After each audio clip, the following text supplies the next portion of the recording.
तो उत्तर प्रदेश में विधानसभा चुनाव से पहले सुरक्षा को लेकर बड़ा फैसला लिया गया है। 52 नेताओं को बुलेट प्रूफ जैकेट देने का फैसला किया गया है। योगी आदित्यनाथ, अखिलेश यादव भी इसमें शामिल हैं, जिन्हें बुलेट प्रूफ जैकेट दी जाएगी। मायावती समेत कई बड़े नेताओं की सुरक्षा के लिए बुलेट प्रूफ जैकेट देने का फैसला लिया गया है। केंद्रीय गृह मंत्रालय के सुझाव पर यह बड़ा फैसला लिया गया है, जिसमें बुलेट प्रूफ जैकेट दी जाएगी। यूपी सरकार के 11 मंत्री भी बुलेट प्रूफ जैकेट पाने वालों में शामिल हैं। उत्तर प्रदेश में 2027 में होने वाले विधानसभा चुनाव से पहले ये बड़ा फैसला लिया गया है। राज्य सरकार ने प्रदेश के 52 प्रमुख राजनेताओं, गणमान्य व्यक्तियों को अत्याधुनिक बुलेट प्रूफ जैकेट की व्यवस्था की है, जिसमें योगी आदित्यनाथ, पूर्व मुख्यमंत्री अखिलेश यादव, पूर्व मुख्यमंत्री मायावती समेत कई सीनियर नेताओं के नाम शामिल हैं। पूर्व सांसद, पूर्व मंत्री और पूर्व विधायकों के नाम भी हैं। केंद्रीय मंत्रालय के सुझाव पर ये फैसला लिया गया और नेताओं को भीड़ में एहतियात बरतते हुए इमरजेंसी में बुलेट प्रूफ जैकेट पहनने की सलाह दी गई है। तो चुनाव से पहले ये बड़ी तैयारी एक तरह से की जा रही है नेताओं की सुरक्षा के लिए, और उनको ये हिदायत भी दी जा रही है कि अगर वो भीड़ भाड़ वाले इलाकों में जाएं या किसी तरह की रैलियों में जाएं और अगर कोई इमरजेंसी सिचुएशन हो तो उसमें बुलेट प्रूफ जैकेट वो जरूर पहन के रखें। तो जिन नेताओं को बुलेट प्रूफ जैकेट दी जा रही है उनकी तस्वीरें भी हम आपको यहाँ पर दिखा रहे हैं और ज्यादा जानकारी दे रहे हैं हमारे सहयोगी अजय दुबे कि क्या कुछ फैसला लिया गया है। उत्तर प्रदेश में बुलेट प्रूफ जैकेट को लेकर राजनीति लगातार गरमाई हुई है। एक तरफ शासन की तरफ से कुछ चुनिंदा नामों को तय किया गया है। जिन चयनित नामों को बुलेट प्रूफ जैकेट उपलब्ध कराई गई है, इस पर राजनीति भी है। समाजवादी पार्टी के मुखिया इस पर बात करते दिखाई दे रहे हैं। आपको दिखाते हैं क्या वो बुलेट प्रूफ जैकेट है। एक एक्सक्लूसिव रिपोर्ट एनडीटीवी की आपको दिखाते हैं। देखिए, ये वो बुलेट प्रूफ जैकेट है जो कुछ चयनित नामों को दी गई है। इन नामों में नरेश अग्रवाल जो पूर्व सांसद रहे हैं, महत्वपूर्ण उत्तर प्रदेश की राजनीति का नाम है, साक्षी महाराज, इसके अलावा प्रशांत कुमार, पूर्व डीजीपी, तमाम लोगों को ये जैकेट दी गई है। देखिए, ये वो जैकेट है। ये एक्सक्लूसिव रिपोर्ट हम आपको दिखा रहे हैं। जैकेट की तस्वीर आपको दिखा रहे हैं जो कुछ दिन पहले दी गई है उन महत्वपूर्ण किरदारों को, उन चुनिंदा नामों को। इस जैकेट में आप देखेंगे यहाँ पर इलास्टिक है जिसके जरिए इसे खोला जाएगा, इसे पहना जाएगा।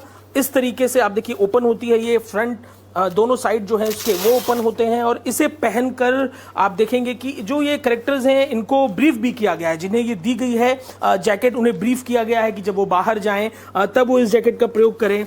तो तमाम नेताओं, तमाम उन चुनिंदा किरदारों को जिसमें पूर्व जज, रिटायर्ड अधिकारी हैं, उन्हें ये जैकेट दी गई है। इस जैकेट के साथ एक और लाइट जो इसके नीचे पहनने के लिए एक जैकेट का हिस्सा है, सेम इसी की रिप्लिका के तौर पर वो दिया गया है। और ये जैकेट का प्रयोग यात्राओं के दौरान अपनी सुरक्षा के एहतियातन करने के लिए कहा गया है। तो तमाम राजनीतिक किरदारों को जिनको सिक्योरिटी कंसर्न्स के नाते ये जैकेट उपलब्ध कराई गई है, दे दी गई है और उनसे कहा गया है कि यात्राओं के दौरान इस जैकेट का प्रयोग करें। तो एक्सक्लूसिव रिपोर्ट ये हम आपको दिखा रहे हैं एनडीटीवी इंडिया पर। वीडियो जर्नलिस्ट राजेश गुप्ता के संग अजय दुबे, एनडीटीवी इंडिया, लखनऊ।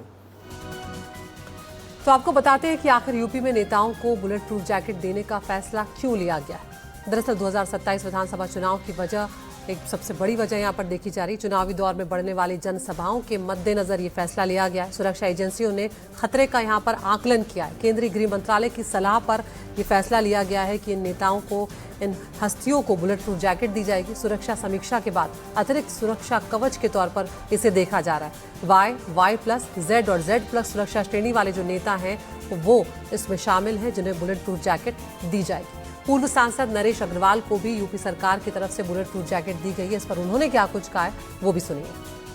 उत्तर प्रदेश में चुनाव नजदीक है और चुनावों से पहले सरकार की तरफ से कई महत्वपूर्ण राजनीतिक किरदारों को बुलेट प्रूफ जैकेट उपलब्ध कराई जा रही हैं। हमारे संग बात करने के लिए नरेश अग्रवाल जी हैं। उत्तर प्रदेश की राजनीति में मौसम वैज्ञानिक के तौर पर जाने जाते हैं, एक अवध क्षेत्र में बड़ा राजनीतिक प्रभाव रखते हैं। नरेश अग्रवाल जी से बात करते हैं। सर, ये जैकेट मिली है, जरा बताएं क्या संवाद आपसे किया गया, क्या कुछ इस विषय में बात हुई? नहीं, शासन से आए थे व्यक्ति और देगा कि आप जैकेट जब कहीं टूर वूर में जानी तो इसको पहन लीजिएगा। हम जाते हैं, उसे ले जाते हैं साथ में, दूर कहीं जाते हैं, रात बिरात होता तो पहन लेते हैं। ये 5-6 दिन हो गए हमको मिले हुए। अच्छा, कुछ बात भी की गई कि कोई रिपोर्ट थी क्या प्रदेश सरकार की थी कि क्या नेशनल लेवल की कोई रिपोर्ट थी जिसके आधार पर दिया गया? क्योंकि इंटेलिजेंस रिपोर्ट भेजती रहती है सुरक्षा के लिए और सभी नेताओं की सुरक्षा का इंटेलिजेंस जो है वो भेजती रिपोर्ट है। रिपोर्ट ऐसी गई होगी तभी शासन ने हमको स्वीकृत करिए। ये जैकेट से क्या उपयोगिता आप इसकी देखते हैं सर? कैसे लोग जो जानना चाहते हैं इस जैकेट को लेकर तमाम जिज्ञासा है, क्या उपयोगिता रहेगी, कैसे इसका ये प्रयोग कोई नई चीज नहीं है, बहुत पहले से होती है। जैकेट को पहन लीजिए अंदर, तो कोई भी उस पर प्रहार करेगा तो जैकेट रोक लेगी उसको। ये तो बहुत पुरानी चीज है, कोई इसमें नई चीज नहीं आई है। इसको लेकर तमाम राजनीतिक बयानबाजी है। समाजवादी पार्टी के मुखिया भी कल व्यंग्य करते हुए इसको लेकर दिखाई दिए प्रेस कॉन्फ्रेंस में। आप उस व्यंग्य को कैसे देखते हैं? यहाँ तो हर चीज पे राजनीति होती है उत्तर प्रदेश। तो यहाँ तो राजनीति बच्चे के पैदा होने से और अंत तक राजनीति ही रहती है। अकेला ऐसा हिंदुस्तान का प्रदेश है जो राजनीतिक प्रदेश है और जहाँ राजनीतिक चर्चा बराबर होती है। देखिए नरेश अग्रवाल हैं, ये जो बयान है कि राजनीतिक प्रदेश है, पैदा होने से राजनीति होती है, 50 साल से लंबे समय का राजनीतिक अनुभव है, उस अनुभव से ये बात वो कह रहे हैं। बुलेट प्रूफ जैकेट है जो कई चुनिंदा किरदार हैं, कुछ ऐसे किरदार राजनीतिक किरदारों के साथ साथ सामाजिक किरदार भी हैं जिनकी सुरक्षा के एहतियातन शासन की तरफ से उन्हें बुलेट प्रूफ जैकेट दी गई है। वीडियो जर्नलिस्ट राजेश गुप्ता के संग अजय दुबे, NDTV इंडिया।